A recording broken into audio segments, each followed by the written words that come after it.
I want to share with you a framework for learning that might be helpful as you reflect upon your different study practices and to what extent you are learning the material doing different kinds of study activities. And so the acronym for this learning theory is called ICAP, ICAP. It was developed by one of my colleagues at ASU. Her name is Mickey Chi. And this framework was based upon going through lots and lots of studies of how people learn and looking at when students were doing different kinds of learning activities to what depth they demonstrated mastery and understanding of the material. And so I'm going to walk you through each of the letters I, C, A, and P in ICAP. And I'm going to start with the letter P, which stands for passive.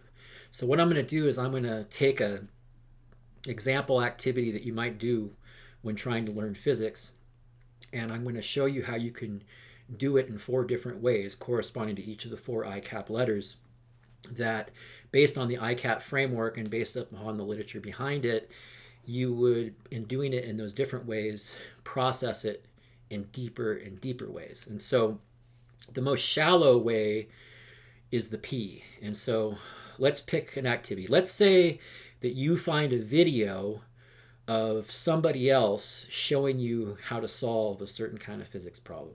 Okay? So if you just watch the video, you don't note anything about it, you're just sitting there and you're watching it, that is the P in ICAP. That stands for passive learning. Okay? Now, let's say that instead of just sitting there and watching it, you come across certain parts of it that you find particularly interesting and you somehow flag it, like you note the time that it took place at. Okay? Or like if you were like in person and you were writing down notes as the professor was giving a lecture, if you just wrote the notes down verbatim, exactly as the professor was saying them, if that's all you did, then that would be passive. But if instead you decided that you were going to like highlight something and say, I'm going to get back to that later, I want to understand that more in depth, that would move you from the passive in ICAP to what's called active learning. Okay? And so the A in ICAP is active. So going back to the video example, like if you like somehow had a way of watching the video of flagging like certain timestamps that you were interested in revisiting, you've gone beyond passive because now you've at least flagged certain parts of the information that you want to make your own, but you still haven't made it your own yet. Okay? And so you could probably guess, as we go more and more towards making learning your own, constructing your own knowledge, you're going to have deeper and deeper understanding. So to review where we are to this point, when information is presented to you and you just jot it down verbatim or you just take it in as it is and you don't put any personal topspin on it, that's passive learning. If you take the next step and at least say, hey, there's parts of this that I want to go into greater depth later on, but you haven't gone into going into greater depth yet, that would be active. Okay? You're at least flagging information for deeper processing. So let's move to the C in ICAP because now we can start to get into deeper processing. So it'd be one thing to say watch a video of somebody else solving a physics problem. It would be another thing to watch the video and take notes of places that you want to revisit the video. Okay? But it would be another thing to watch the video, take note of the things you found most salient about the video, and then actually sit down and try to do the problem yourself. Okay? Put your own pen to paper. Okay? That's constructive because now you're putting personal topspin on it. You're not just watching and or regurgitating what someone else has shown you, but you're actually doing it yourself. So this is the C in ICAP. I mentioned note taking. Let's go back to that really quick. So it'd be one thing to write notes down verbatim. It would be another thing to at least highlight or flag certain parts you want to revisit. But it would be yet another thing to start putting notes in your own words.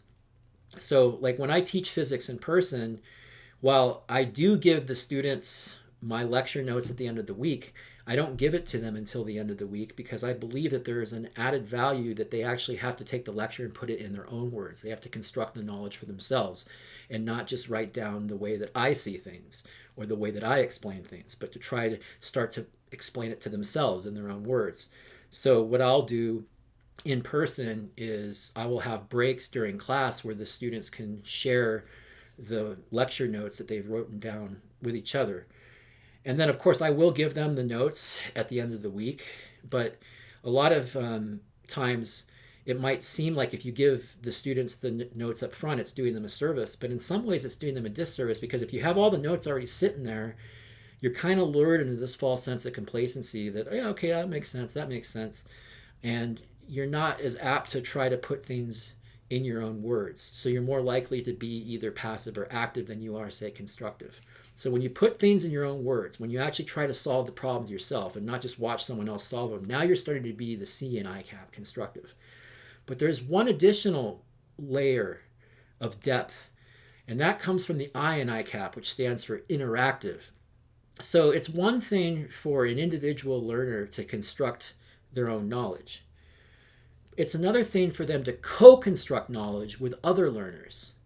So when you're trying to take information in and process it and put your own spin on it, make it your own, construct your own knowledge. Because again, remember, knowledge is not some thing that just gets passed from teacher to student.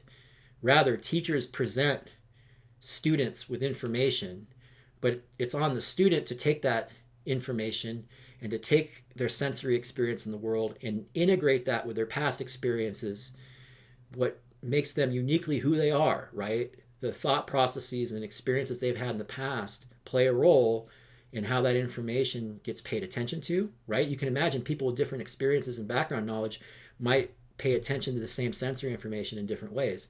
But then also when it gets integrated into their head, if you have different things in your head, right? If you have different knowledge, concepts, and experiences in your head, right? Then how those get tied into the new information is obviously going to be different too.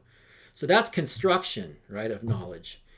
And you can do that on your own, and you can construct and reconstruct and reconstruct and reconstruct, but you're doing that on your own. So it's possible that you can go down certain patterns of thought where you're kind of ruminating, right? You're going through the same motions.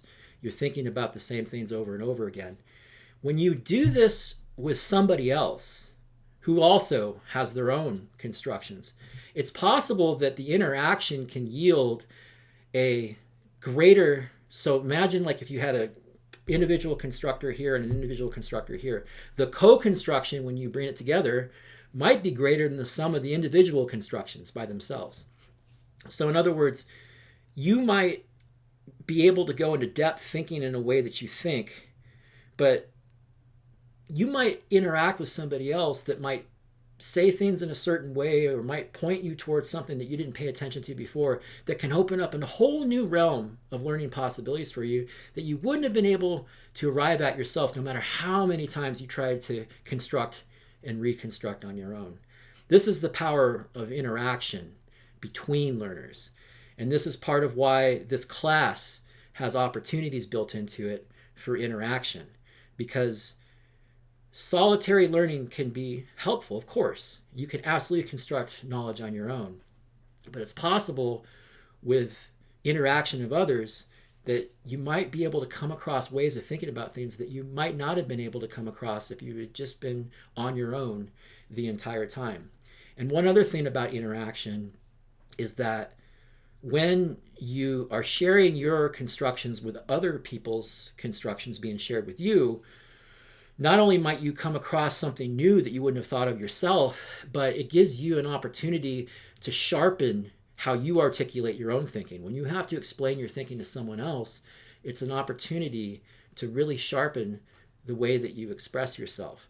And then if you get another opportunity, then it sharpens you even more.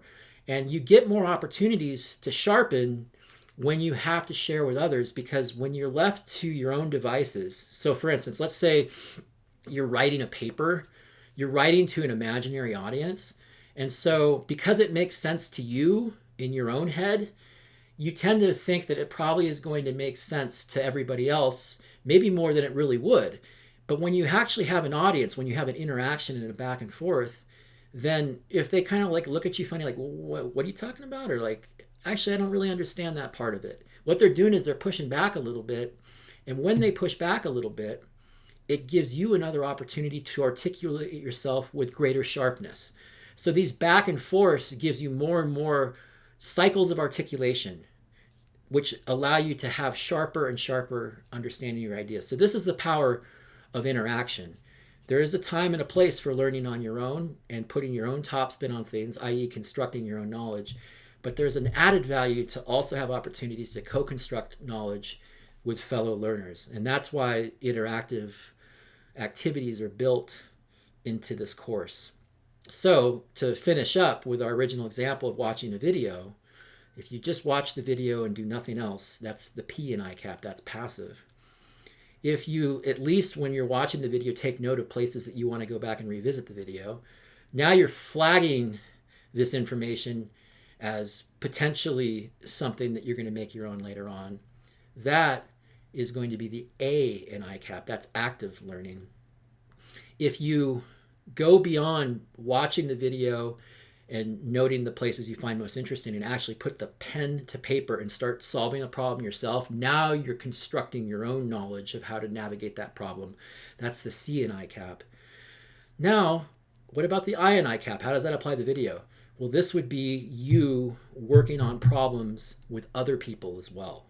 Okay, so solving problems with groups can have the affordances that I was discussing of not just being able to construct your own knowledge, but to co-construct with others. And in doing so, you might have opportunities to sharpen your thinking by having to explain yourself more than you would if you were just by yourself. But also, as you're sharing your own individual constructions with each other, you might learn of new approaches, new ways of thinking that you wouldn't have been able to come to no matter how hard you thought on your own. So that would be the I in ICAP. It would be not just solving problems, but solving problems with fellow peers.